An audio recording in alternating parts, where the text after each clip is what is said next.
पद रत्नाकर जी का पाठ, पद संख्या 786, 786। अतुल आनंद भर मन में पुकारो, भानु नृप की जय। अतुल आनंद भर मन में पुकारो, भानु नृप की जय।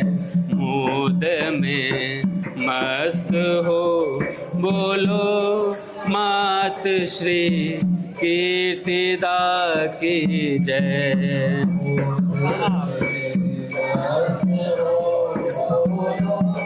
मात श्री कीर्तिदा की जय।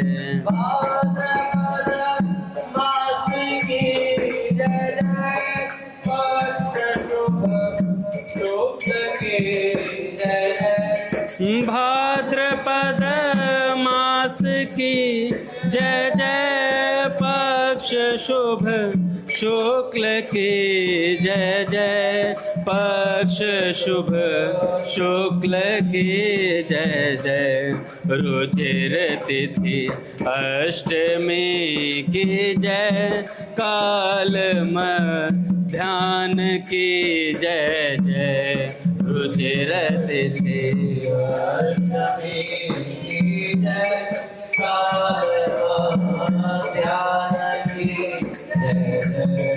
सरस वृष भानुपुर की जय, भानु के महल की जय जय।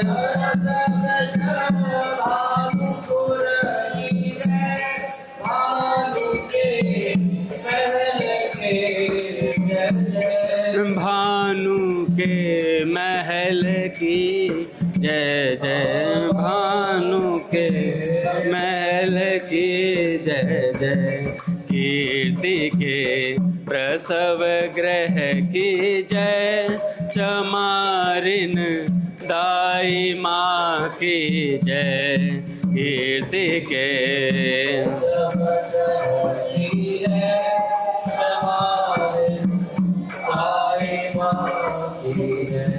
चूर आनंद मद में आज, बोलो राधिका की जय।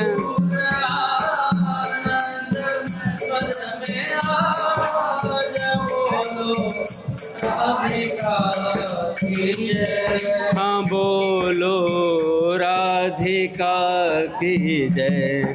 सलोने सांवरे गोविंद राधा प्राण की जय जय। सलोने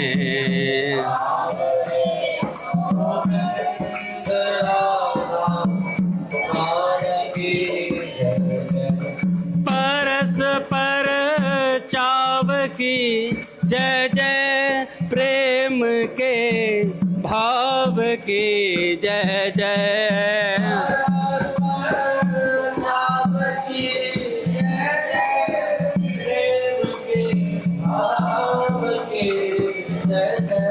प्रेम के भाव की जय जय, भाव की जय जय। तत्सुखी प्रेम की जय जय, प्रेम के नेम की जय जय। तत्सुखी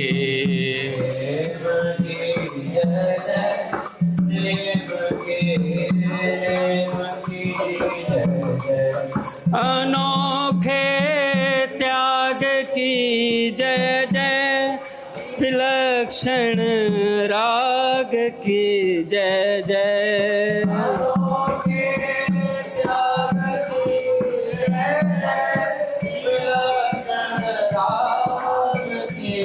जय जय विलक्षण राग की जय जय, विलक्षण राग की जय जय। मधुर अनुराग की जय जय, हमारे भाग की जय जय। मधुर अनुराग की जय जय, हमारे भाग की जय। परम आह्लाद से बोलो लादनी राधिका की जय।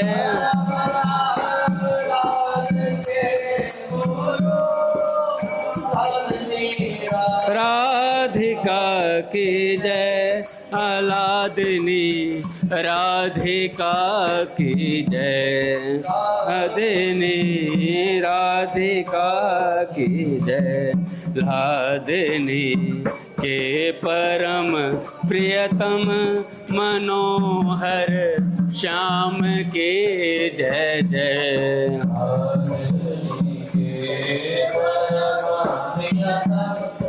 मनोहर श्याम की जय। जानकी के परम प्रियतम मनोहर राम की जय जय। जानकी के परम प्रियतम मनोहर राम की जय जय।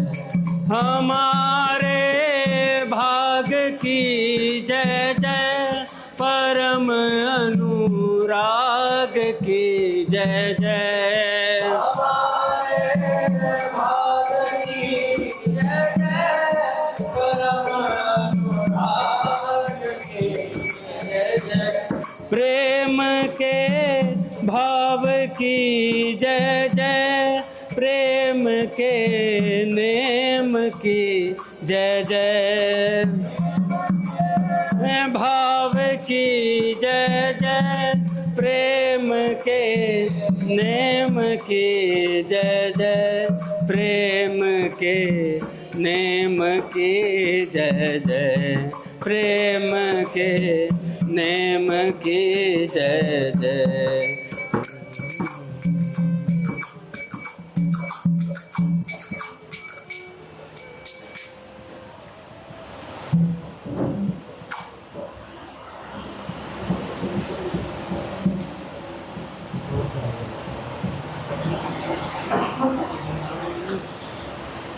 पद संख्या 785।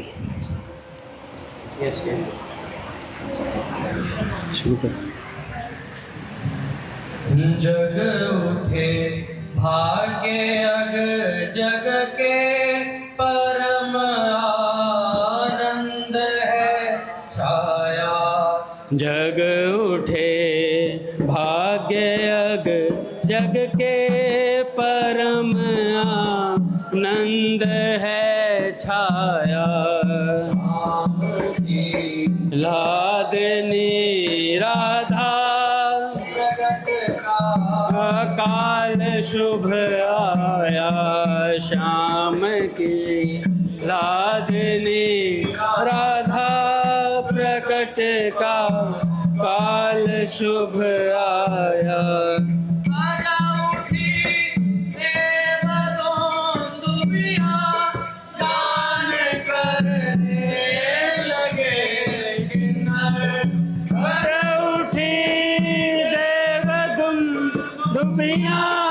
गान करने लगे किन्नर, सुर लगे पुष्प बरसाने, अमृत आनंद पुर में भर। सुर लगे पुष्प बरसाने, अमृत आनंद उर में भर।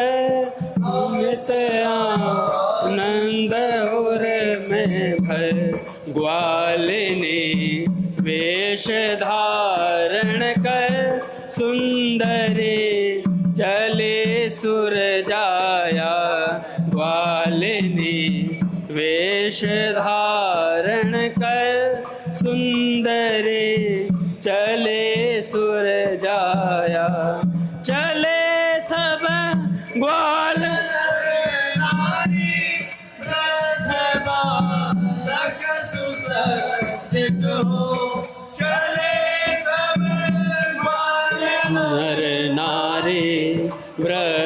बालक सुसज्जित, देख शोभा परम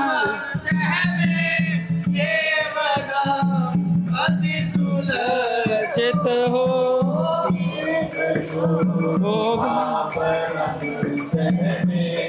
देव देव दंपति सुलज्जित हो, प्रेम के राज्य पावन में हुआ जो आज मन भाया।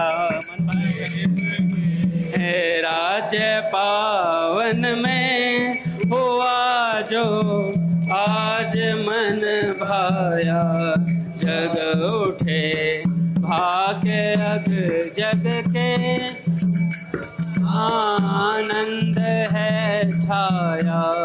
जग उठे परम आनंद है छाया। बोले श्री भाई जी महाराज की जय, पूज्य श्री राधा बाबा की जय, पूज्य मैया की जय, अपने प्यारे भैया की जय, पूज्य दादा की जय, भक्तवत्सल भगवान की जय। हरि बोल। बड़े सौभाग्य का क्षण है कि आज भी हमें सत्संग और कीर्तन का परम लाभ प्राप्त हो रहा है। पहले पूज्य भाई जी के कुछ विचार सुनते हैं, उसके बाद किन्हीं भक्त की चर्चा करेंगे।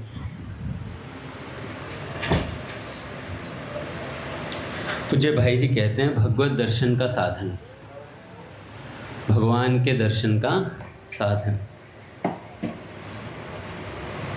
भाई जी एक साधक को पत्र में कहते हैं ये बात। मैंने कल्याण में यह लिखा भी था और भाई जी कहते हैं कि मेरा दृढ़ विश्वास भी है कि आजकल भी भगवान के दर्शन होते हैं और अवश्य होते हैं, क्योंकि यहाँ काल का तो प्रश्न ही नहीं उठता, जबकि भगवान सर्वकाल में है। क्यों नहीं उठता प्रश्न कि भगवान सर्वकाल में मौजूद है।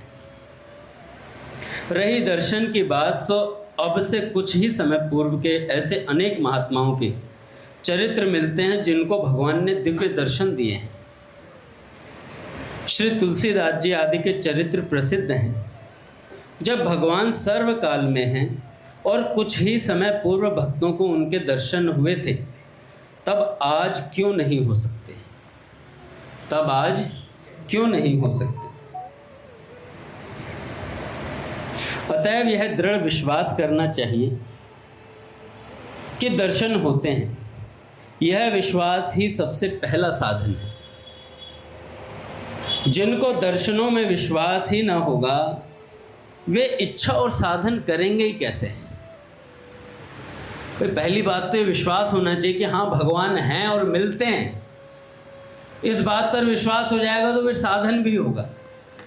हमें विश्वास है कि पढ़ाई करके नौकरी मिलती है तो हम पढ़ाई करते हैं, और नहीं भी मिलती तो भी करते हैं, तो भी 25-26 साल अपना आराम से माँ बाप के खूब पैसे खर्च करवाते हैं, कॉलेज भी जाते हैं, सब जगह घूम फिर रहे हैं, और उसके बाद नौकरी मिली ना मिली। तो भैया पहले विश्वास होना चाहिए कि हम जो करने जा रहे हैं उसका फल मिलता है, और मिला है सभी को। और हमें तो ये विश्वास होना ही चाहिए। हम नारदी निकुंज के साधक हैं, क्योंकि हमारे पूज्य भैया ने हमें बताया कि हाँ भगवान हैं, मिलते हैं, ऐसे मिलते हैं जैसे मैं आप लोगों से मिल रहा हूँ प्रत्यक्ष, ऐसे मिलते हैं भगवान। भगवान के दर्शन में कोई साधन वास्तव में कारण है ही नहीं। ऐसी कोई वस्तु ही नहीं जिसके बदले भगवान के दर्शन मिल सके।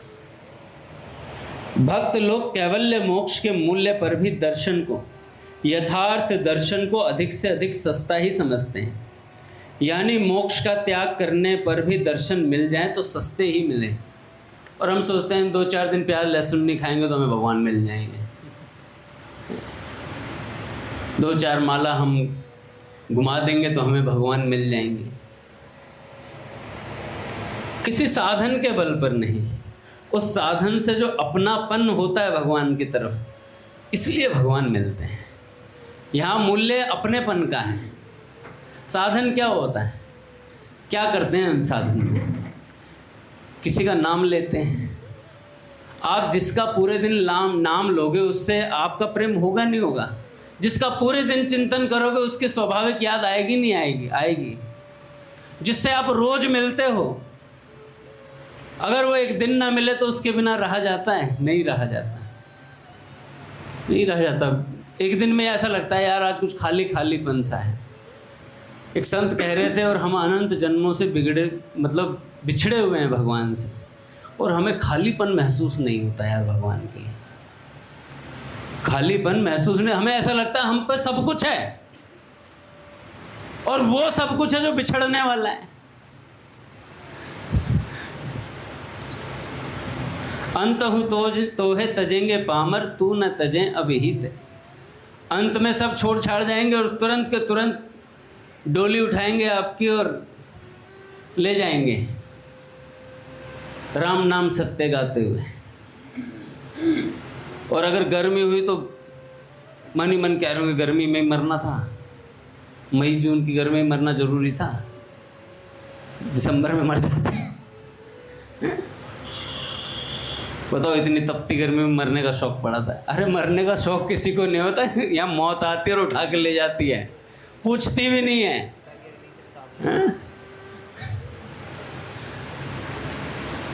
पूछती नहीं है मौत, और पूछेगी भी नहीं कभी। आप चाहे कितने ही बड़े सिद्ध हो, आपसे भी पूछने नहीं आएगी।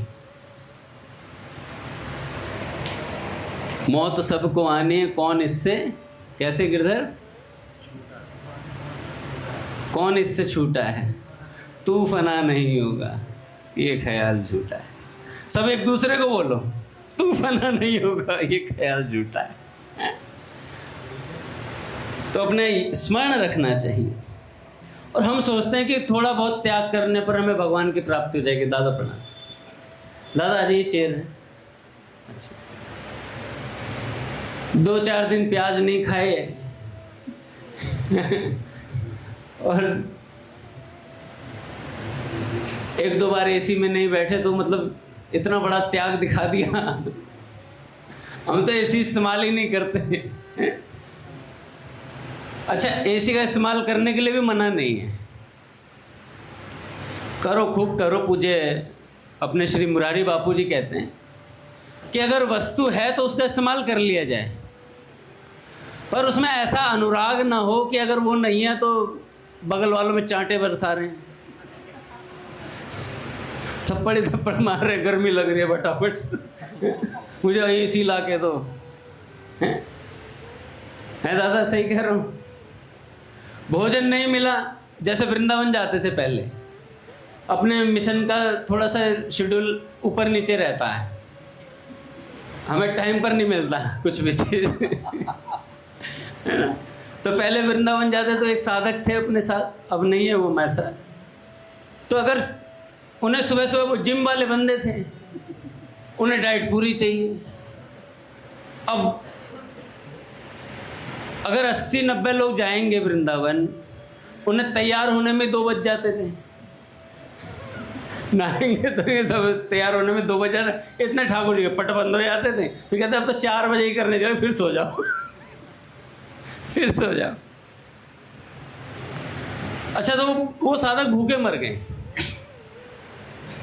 क्या यार वृंदावन ले आते हैं यार, भूखे मार दिए, बताओ ये कोई बात होती है? पैसे नहीं दे रहे क्या?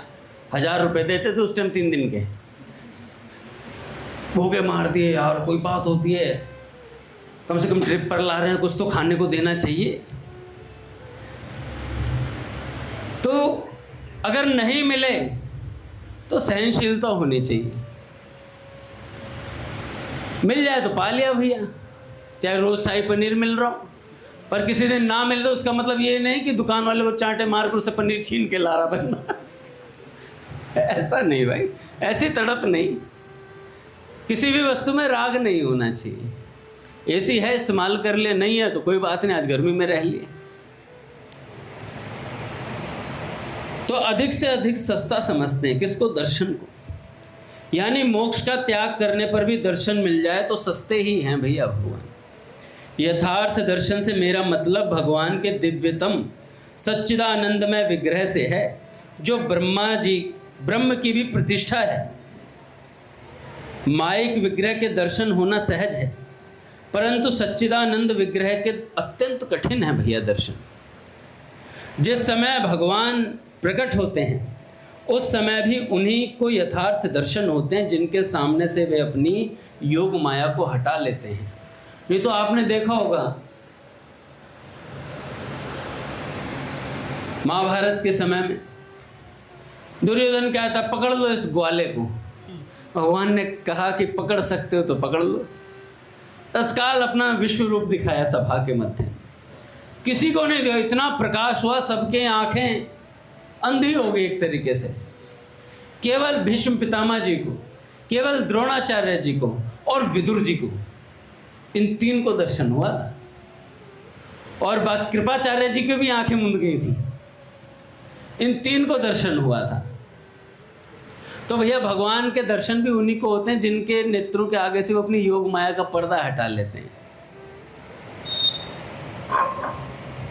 और भैया योग माया से हटे हुए पर्दे के जो दर्शन होते हैं, भाई जी कहते हैं इस दर्शन में जो आनंद है उस आनंद के सामने ब्रह्मानंद भी तुच्छ हो जाता है। इसी से ज्ञानियों के शिरोमणि जनक भगवान श्री राम की रूप माधुरी को देखकर प्रेमाश्रु नयनों से पूछने लगे कि ये कौन है भैया? जनक जी बहुत बड़े उच्च कोटि के ज्ञानी हैं, पर जब राम जी के स्वरूप को देखते हैं तो कहते हैं इन्हीं बिलोकत अति अनुरागा। इन्हीं बिलोकत अति अनुरागा मतलब इनको देखकर अलग सा अनुराग पैदा हो रहा है, कुछ खींच रहा है मुझे। बरबस ब्रह्म सुख ही मन त्यागा, ब्रह्म सुख को भी मन ने त्याग दिया राम जी के दर्शन करते। सहज विराग रूप मन मोरा, जनक जी कहते सहज वैराग्य मेरे भीतर है। थकित होत जिमि चंद चकोरा, ऐसे ठाकुर जी को देखकर कमाल हो गया भैया, कौन बरबस मुझे खींच रहा है। इसलिए श्री कृष्ण के सौंदर्य का वर्णन करते हुए कवि ने यथार्थ ही कहा है, जो लो तोहे नंद को कुमार नहीं दृष्टि पर, तो लो तू बैठ के भले ब्रह्म को विचार ले। जब तक नंद के कुमार को नहीं देखा तब तक बात बना लो कितनी, जिस दिन दिख जाएगा फिर बातें बंद हो जाएंगी, फिर बात वो करेंगे, आप नहीं कर पाओगे। इतने बोलते हैं ठाकुर जी। एक पद में आता है, लूट लियो नित बोलन डोलन सुंदर श्याम सलोना। अपनी बोलने से डोलने से सब चीज़ों से ठग लेते हैं भगवान।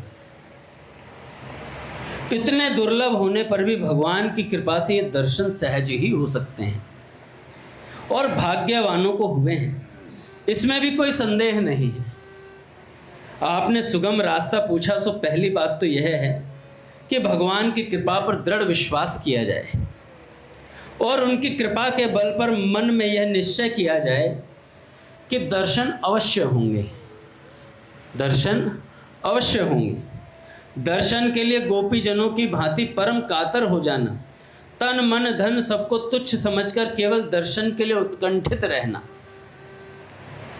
प्रहलाद की भांति भगवान के लिए बड़े से बड़ा कष्ट सहन करने के लिए तैयार रहना और आनंद से सहना, भरत जी की भांति ध्यान सहित जप करते हुए निरंतर प्रतीक्षा में आकुल रहना,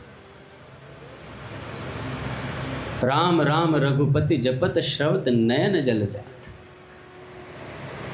शबरी की भांति पल पल में आतुर होकर राह देखना, भूख प्यास भूल जाना, भूख प्यास भूल जाना और सुतीक्ष्ण जी की भांति प्रेम में मत हो जाना। आप कभी सुतीक्ष्ण जी का चरित्र पढ़िएगा रामचरितमानस में, बहुत सुंदर है भैया। मैंने भी पढ़ा नहीं है, मैंने थोड़ा बहुत संतों से सुना है।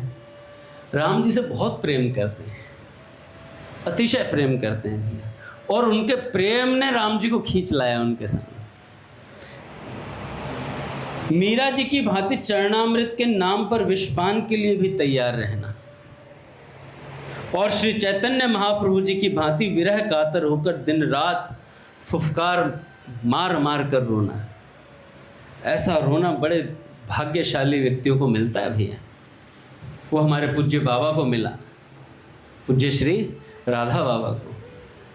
कहते हैं रोती क्यों हूँ फिर मैं इसका, कुछ मर्म बताते हूँ प्रियतम, कहने जाकर खो दूंगी मैं इसकी सुंदरता को प्रियतम। विल मंगल जी की भांति भगवान को हृदय में बांध के रखना, अर्जुन की भांति अपने जीवन को उनके अर्पण कर देना। इसी प्रकार और भी अनेक भाव हैं, और ये सभी अधिकारी भेद से दुर्लभ या सुलभ हैं। तथापि यूँ तो ये सभी कठिन हैं। सुगम बात एक यह है कि भगवान को अपना परम प्रेमी प्रियतम मानना, और उनसे मिलने के लिए हृदय में नित्य नवीन परंतु एक ही लालसा सदा जागृत रहना। जिस क्षण यह लालसा हमारे मन में किसी भी दूसरे उपाय से शांत न होने वाली बेचैनी उत्पन्न कर देगी, उसी क्षण भगवान के दर्शन हो जाएंगे भैया। भाई जी एक बार भगवान के सुंदर स्वरूप का वर्णन कर रहे थे गीता जी के घाट पर, गंगा जी के घाट पर। पट खुलेंगे महाराज। श्री राम जय जय राम,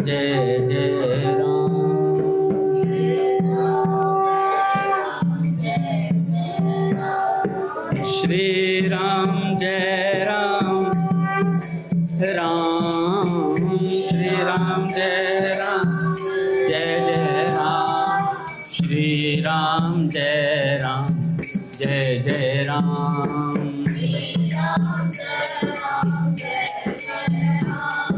जय जय श्यामा, जय जय श्याम, जय जय श्री वृंदावन धाम,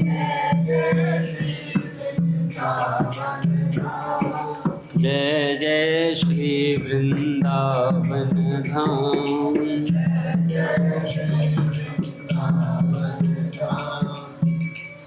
बोले राधा माधव सरकार की जय, गुरुदेव भगवान की जय। तो जिस क्षण यह लालसा हमारे मन में जाग जाएगी, उस दिन काम हो जाएगा। इसमें सबसे बड़ी कठिनता भगवान को सबकी अपेक्षा बढ़कर मानना, भगवान को सबकी अपेक्षा बढ़कर मानना, प्रियतमों में भी परम प्रियतम मान लेना। यह मान्यता, यह संबंध जब स्थिर हो जाएगा, तब लालसा उत्पन्न होते देर नहीं लगेगी, और प्रेम पूर्ण लालसा एक बार उत्पन्न होने पर फिर प्रतिक्षण बढ़ती ही रहती है। तो मैं बता रहा था भाई जी का दृष्टांत। तो भाई जी भगवान के स्वरूप का वर्णन कर रहे थे, और भगवान के स्वरूप का वर्णन करते करते एक साधक ने बीच में उठ कर के कह दिया कि भाई जी, शास्त्रों की ये बातें केवल कपोल कल्पित हैं या इनमें कुछ यथार्थ भी है, कोई बात सच भी है? तो सब लोगों ने बीच में डांटते हुए बोला, भैया देखो भाई जी के सत्संग में बाद में प्रश्न पूछना, बीच में मत उठ के पूछो। तो भाई जी ने कहा कोई बात नहीं, पूछने दो। तो भाई जी ने कहा, भाई देखो शास्त्रों में जो जो भगवान के स्वरूप का वर्णन लिखा गया है, ये यथार्थ में सत्य है, एक भी बात झूठी नहीं है। और रही बात तुमने कहा कि क्या आपको दर्शन हुआ है कभी, तो हाँ, इस अकिंचन को भी उनके दर्शनों का लाभ प्राप्त हुआ है। सहज अकिंचन तन मन सगरे, भरे रहे पियने सजनी, भरे रहे पियने सजनी, चलवा पिय के देश सजनी, चलवा पिय के देश। जहाँ न मोह ममता की रजनी, जहाँ न मोह ममता की रजनी, जहाँ न बिछोह कलेश सजनी, जहाँ न बिछोह कलेश सजनी, चलवा पिय के देश सजनी, चलवा पिय के देश, जह नहीं आवन जावन कित हूँ, जहाँ जाकर फिर वापस नहीं आना पड़ता। और वहाँ पर खाली नहीं बैठना है, आलस्य में एसी के नीचे नहीं सोना है, वहाँ हमेशा एसी चलता रहे, नींद आती ही नहीं है। सदा सर्वदा प्रिय प्रियतम विहार करते रहते हैं और उस विहार का सुख सखियाँ सहचरियाँ लेती रहती हैं, और दिन में सखा लोग सुख लेते हैं गोचारण का, और साथ में खेलने का सुख लेते हैं। भैया वहाँ भी सब कुछ होता है। जैसे यहाँ पर पानी भर के लाना पड़ता है ना गांव में मटकों से, वहाँ पर भी ऐसे ही मटकियों से पानी भर भर के लाना पड़ता है। हैं, भगवान रास्ते में मिल जाते हैं। आज मैंने लीला भेजी थी इनको सबको पढ़ाने के लिए। तो भैया एक ऐसा खेल है जो ये वाला संसार वाला खेल है, ये भी भगवान का ही खेल है, ये भी भगवान का खेल है, पर हमें खेल जैसा लगता नहीं है। हमें ऐसा लगता है कि भैया खेल बड़ा भयानक है प्रभु। तो इस खेल से ज़्यादा अच्छा वो वाला खेल है, उसमें चलेंगे भैया कि तेरे संग में रहेंगे ओ मोहना, तेरे संग में रहेंगे ओ मोहना, ओ मोहना, ओ सोहना,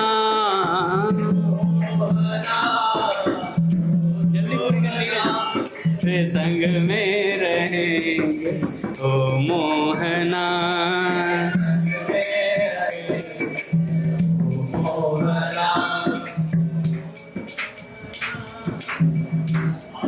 मेरी पंक्तियां कुछ और गाऊंगा नहीं, मैं कुछ और गाता हूँ इसकी जगह। जह नहीं आवन जावन कित हूँ,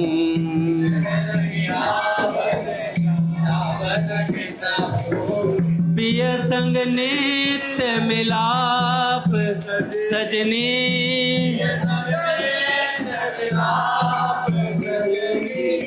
पिय संग नित्य मिलाप सजनी,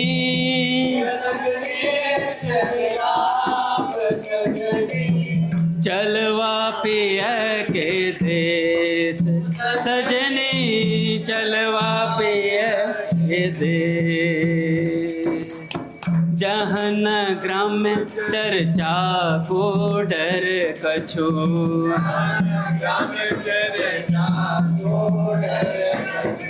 जहाँ न जस को पाप सजनी,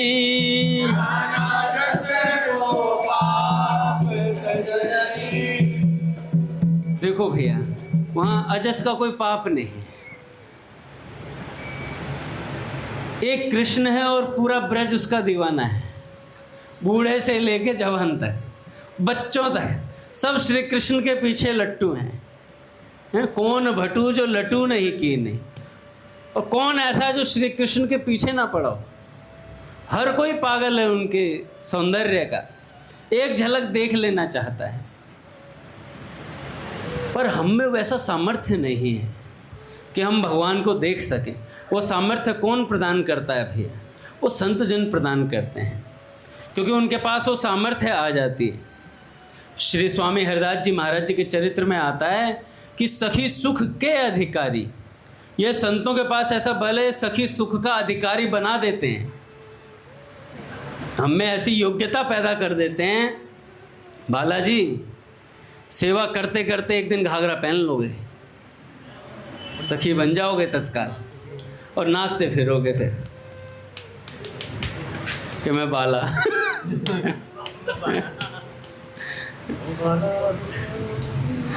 मैं वैरागण होंगी, जिन भेषा मारो गिरधर रीझे, सो ही भेष धरूंगी।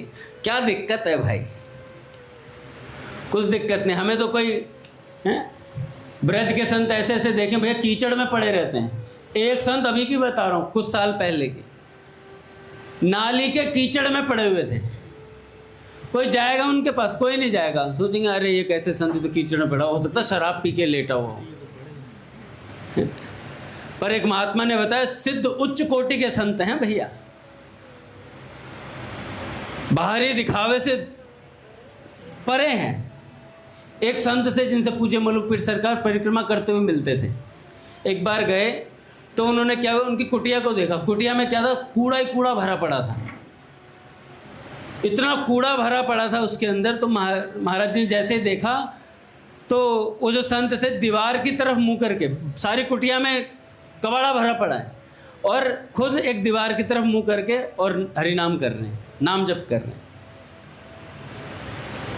तो महाराज जी ने देखा तो प्रकाश किया तो पता चला वो जो कूड़ा है ना, वो क्या था, शादी के कार्ड पे जो भगवान छपवा देते हैं ना, हम श्लोक लिखवा देते हैं, वो काट काट के रखे हुए थे उन्होंने, वो भर रखे थे वहाँ पर। तो उन्होंने महाराज जी से पूछा, महाराज जी ने कहा कि ऐसे ऐसे परिक्रमा। कह रहे आज अपने मन से नहीं आए हो इसलिए बात नहीं करेंगे। जिस दिन अपने मन से आओगे ना बात करने के लिए, सत्संग की चर्चा करने के लिए, उस दिन बात करेंगे। तो फिर महाराज जी ने कहा कि अगली बार जब मैं गया तो इसी निश्चय से गया था, परिक्रमा हो ना हो महाराज जी से बात करनी है। फिर महाराज जी ने सत्संग की चर्चा करी थी। तो भैया ब्रज के संत जो हैं, आप ये मत समझना ये वहाँ के संत लड्डू पेड़ा खाने वाले भी भगवान को जेब में लिए घूमते हैं। हम सोचते हैं अरे पंडा ने हमसे 500 रुपये ले लिए भगवान के दर्शन करने के लिए, कम है, 5000 लेने चाहिए थे, भगवान के दर्शन कराएं भैया। मेरे मामा जी हरियाणा से गए, पुलिस में हैं वो, मामी को साथ ले गए। कर वृंदावन के दर्शन नहीं करे आज तक, वृंदावन देख के आएंगे। चले गए वहाँ से, इतने परेशान होके आए, मुझे आते ही फ़ोन करा, हमें तो लूट लिया। मैं कहा क्या लूट लिया? कह रहे कि हमें लूट लिया, पंडे ने 250 रुपये ले लिए। मैं 250 रुपये के तो पेड़े खा जाता हूँ मैं खड़े खड़े। तो कह रहे 250 रुपये लूट लिए दर्शन कराने के लिए, सबको फ्री में दर्शन हो रहे थे, हमसे 250 रुपये ले लिए। कह रहे अच्छे से दर्शन करवाएंगे। मैं कहा करवाए नहीं करवाए? कह रहे हम तो वापस से आ गए। हमने कहा हम नहीं दे रहे पैसे। मैं तेरी। कह रहे गर्मी इतनी हो रही थी, भीड़ भी थी। मैं कहा वापस आए? कह रहे हाँ वापस आ गए। ऐसा बोल देता तो मामा भांजे का रिश्ता टूट जाता। तो 250 रुपये के चक्कर में, और वो भी भैया वो जो ब्रज के जो पंडे हैं भैया, इतनी भीड़ से बचाकर अगर वो आपको बिहारी जी के ऑल्टर में भी पहुंचा पा रहा है तो कृपा है आपके ऊपर। 250 रुपये में भगवान के दर्शन करवा रहे हैं, उन भगवान के दर्शन जिन भगवान को संतों ने तपस्या करके प्रकट किया है, भजन करके प्रकट किया है, और हम फ्री में दर्शन पाना चाहते हैं। श्री स्वामी हरिदास जी महाराज चने पर रह करके भजन करते थे, तब बिहारी जी प्रकट हुए थे, और हम चाहते हैं बिहारी जी जाएं और मतलब हमारे सिर पे एसी लगा के बिहारी जी तक पहुंचा दें। ऐसी व्यवस्था चाहिए, ऐसी व्यवस्था चाहिए, मतलब सिर पे एसी लगा दिया जाए। बिल्कुल भी अव्यवस्था चाहिए ही नहीं। और बस चले तो, हमारा बस चले तो हम बिहारी जी की होम डिलीवरी करवा ले घर पे, कि भैया बांके बिहारी जी को आज ब्लिंकिट से भेज दो।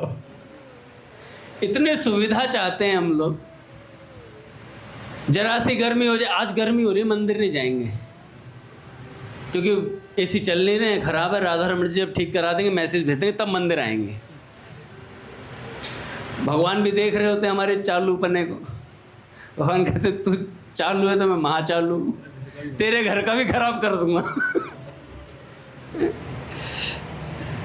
तो भैया वहाँ पर उस धाम में जाने के लिए कुछ नहीं चाहिए, केवल भगवान से अपनापन चाहिए। और जहाँ अपनापन होता है भगवान रीझ जाते हैं कि जहाँ नहीं हो तो अंग संग कब हो, मिले रहें दिन रैन। एक छोटी सी कथा सुनाता हूँ फिर ओवर करते हैं, क्योंकि सबको शादी में जाना है आज। फिर कहोगे कि अंगद जी ने शादी में जाने नहीं दिया। मेरा नाम बदनाम हो जाता।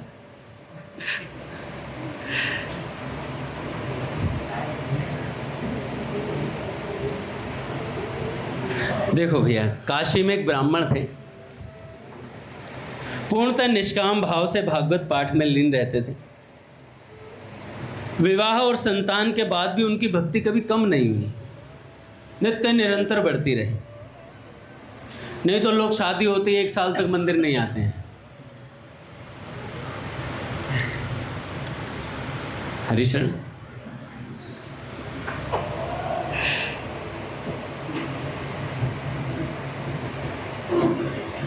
नानक जी कहते हैं, नाम खुमारी नानका चढ़ी रहे दिन रैन। और जिसका विवाह हो जाता हो ना, पत्नी खुमारी चढ़ी रहे दिन रैन। तो विषयों में ऐसे लिप्त हो जाते हैं, हम भगवान को भी भूल जाते हैं। पर जिसने कभी सच में भगवान से प्रेम किया, वो भगवान को नहीं भूलता है। और भगवान उसे खींच लाते हैं। कैसे खींच लाते हैं? आपने अघासुर की कथा सुनी होगी। भगवान के सखा लोग खेल रहे थे और खेलते हुए अघासुर, सांप था ना, अजगर, तो गुफा बन के बैठ गया। तो एक सखा गया, मधुमंगल, छोटे छोटे सखा हैं भगवान के, सब चले गए अंदर। और जा कर के एक सखा ने उस अजगर की जीभ पे पैर रख दिया। जैसे ही जीभ पे पैर रखा तो उसे गद्देदार सी लगी। कर, अरे कन्हैया देख, क्या गद्देदार जगह मिली है खेलने के लिए, आ जाओ सारे आ जाओ। और अंदर चलने लगे तो देखा तो वही अजगर के दांत थे, पहने पहने नुकीले निकले पड़े थे। एक सखा ने कहा, तो अरे भैया झोला टांगने के लिए खूंटियाँ भी लगी हुई हैं, अपने अपने झोले टांग दो यहाँ। और सब सखा धीरे धीरे आने लगे और उसमें से गर्म हवा आ रही थी, वो सांस छोड़ रहा था, वो सांस छोड़ रहा था अजगर, वो गरम गरम हवा फेंक रहा था बाहर। तो एक सखा कहता है, अरे देख कन्हैया, कितनी बढ़िया गुफा है यार, ठंड के मौसम में गर्म हवा फेंकती है और गर्मी में ठंडी रहती है। तो सारे सखा आगे कूदने लगे उस पर, धीरे धीरे अंदर जाने लगे। पैर फिसला तो सीधा अजगर के पेट में। भगवान तो दूर से ही देख रहे थे। भगवान ने देख लिया था आज उसको, अघासुर को। कह रहे, ये गड़बड़ कर दी यार तूने, मेरे सखाओं से खिलवाड़ नहीं, डायरेक्ट मुझसे भिड़ा करो आकर। सखाओं पे जब बात आती है तो भगवान से सहन नहीं होता। ब्रजवासियों पे जब भी बात आई, भगवान ने कहा कोई भी हो, ब्रह्मा जी ने ग्वाल बालों का हरण कर लिया था, 1 साल तक ले गए। भगवान ने कहा दूसरे बना दूंगा, जा ले जा। दूसरे बना दिए सारे ग्वाल बाल सखा, स्वयं सब कुछ बन गए, स्वयं सब कुछ बन गए। और महाराज उसी 1 साल में सभी सखाओं के विवाह करवा दिए, क्योंकि सब सखा श्री कृष्ण ही थे। श्री कृष्ण ही थे, सब सखाओं के विवाह हो गए उसी 1 साल में। ब्रह्मा जी आए। जब ब्रह्मा जी को पता चला, अरे भाई ये तो साक्षात भगवान है, कोई फर्क ही नहीं पड़ा, ये तो सृष्टि फिर से बना डाली इन्होंने। और उसी 1 साल में भगवान गायें भी बने, बछड़े भी बने, और पूरे ब्रज को अपनी जीभ से चाटा है। इसलिए ब्रज भूमि की महिमा है, जीभ से चाटा पूरी ब्रज भूमि को। ब्रह्मा जी आए, ब्रह्मा जी 4 मुखों से माफी मांग रहे हैं, बढ़िया बढ़िया स्तुति कर रहे हैं। हरिशरण जी खुद ही प्रश्न कर रहे हैं और खुद ही उत्तर दे रहे हैं, क्योंकि भगवान ने एक भी उत्तर नहीं दे रहे हैं। भागवत जी में आता, भगवान ने एक भी उत्तर नहीं दिया ब्रह्मा जी की बात का। खुद ही प्रश्न कर रहे हैं और खुद ही उत्तर दे रहे हैं। तो किसी ने बोला कि यार ब्रह्मा जी से बात क्यों नहीं करी? अरे भगवान ने, संतों ने भाव दिया कि भैया जो ब्रजवासियों को भगवान से दूर करता है, भगवान उससे बात भी करना पसंद नहीं करते। गुनाह तो इंद्र ने भी किया था, हैं? इतनी बारिश ला दी, गिरिराज जी उठाए भगवान ने। फिर इंद्र माफी मांगने आया ऐरावत पर बैठ करके, आ करके भगवान के सामने घुटनों पर बैठ गया। भगवान ने बात करी, माफ भी किया। क्यों कर दिया? ब्रह्मा जी को नहीं करा, बताओ, सृष्टि बनाने वाले ब्रह्मा जी, उनको माफ नहीं किया, इंद्र को माफ कर दिया। कह रहे ये कारण इसलिए था कि इंद्र ने सब ब्रजवासियों को एक साथ ला दिया था, एक जगह एकत्रित कर दिया था। बिछोह नहीं करवाया, और ब्रह्मा जी ने बिछोह करवा दिया ब्रजवासियों से। इसलिए यही ब्रह्मा जी नाभाजी बनकर भक्तमाल के रचयिता बने कि अब मैं सभी भक्तों को एक जगह इकट्ठा कर दूंगा, भगवान मुझसे प्रसन्न हो जाएंगे। और भैया भगवान प्रसन्न हो भी गए, और भक्तमाल के श्रोता भगवान स्वयं बने। तुम श्रोता भक्तमाल के, तो भगवान स्वयं भक्तमाल के श्रोता बने भैया। एक जगह आ गए भगवान कि सारे भक्त एक जगह ला करके रख दिए। भक्तमाल की पुस्तक मैं कई बार बताता हूँ, महात्म में आता है। ये एक अलवर का सेठ था, उसने प्रियादास जी महाराज से आकर के कहा कि प्रियादास जी महाराज, मेरे पास इतना समय होता नहीं है भजन, एज़ यूजुअल जैसे हम लोगों के पास समय नहीं होता है भजन का, भोजन का बहुत होता है। हम अष्टायाम की जगह जो इंस्टायाम करते हैं, खूब इंस्टा चलाते हैं, तो सब चीज़ों का समय है लक्ष्मण।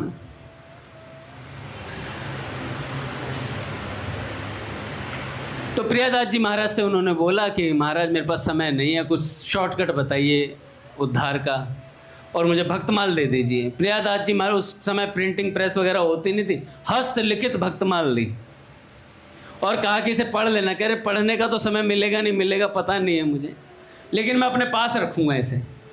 घर पर जाकर अपने दोनों बेटों से कहा कि देखो ये भक्तमाल की पुस्तक है, यहाँ अलमारी में रख रहा हूँ, अंत समय में मेरी छाती पर रख देना इसे। अब भैया जीवन बीता, बुढ़ापा आया, शरीर जाने को हो गया, प्राण निकलने लगे, यम के दूत आ गए, उन्हें याद आई भक्तमाल की, इशारा करने लगे बेटों की तरफ। एक बेटा समझ नहीं पाया, दूसरे को समझ में आई, यार पिताजी ने बोला था भक्तमाल छाती पर रखनी है। फटाफट भक्तमाल लेकर के आया। यम के दूत प्राण खींच कर ले जा रहे थे, कंठ रुक गया था महाराज, अवरुद्ध हो गया था, आवाज़ नहीं निकल पा रही थी बाहर। और जैसे ही भक्तमाल रखी छाती पर, तुरंत के तुरंत महाराज कि कंठ खुलो नैनन जल धारो, कंठ खुलो नैनन जल धारो, श्री कृष्ण गोविंद हरि पुकारो, श्री कृष्ण गोविंद हरि पुकारो। कौन कौन भक्त आ गए चारों तरफ? नामदेव रैदास कबीरा, नामदेव रैदास कबीरा, सेना धना पीपामति धीरा, सेना धना पीपामति धीरा। सब संत प्रकट होकर के कहने लगे, पुत्र अब चलो हमारे साथ में, अब हमारे साथ में चलो। तो भक्तमाल की पुस्तक रखने मात्र से ये था, और हम तो भक्तमाल गले में धारण किए रहते हैं भैया, और गले से भी ज़्यादा अपने मन में भक्तों का चरित्र धारण कर लेंगे, उस दिन और काम हो जाएगा भैया। उस दिन तो हर समय आपको भगवान की अनुभूति होगी, और ये भक्तमाल के संत हमें भक्त बना करके छोड़ेंगे। बोले भक्तवत्सल भगवान की जय। आरती करते हैं महाराज।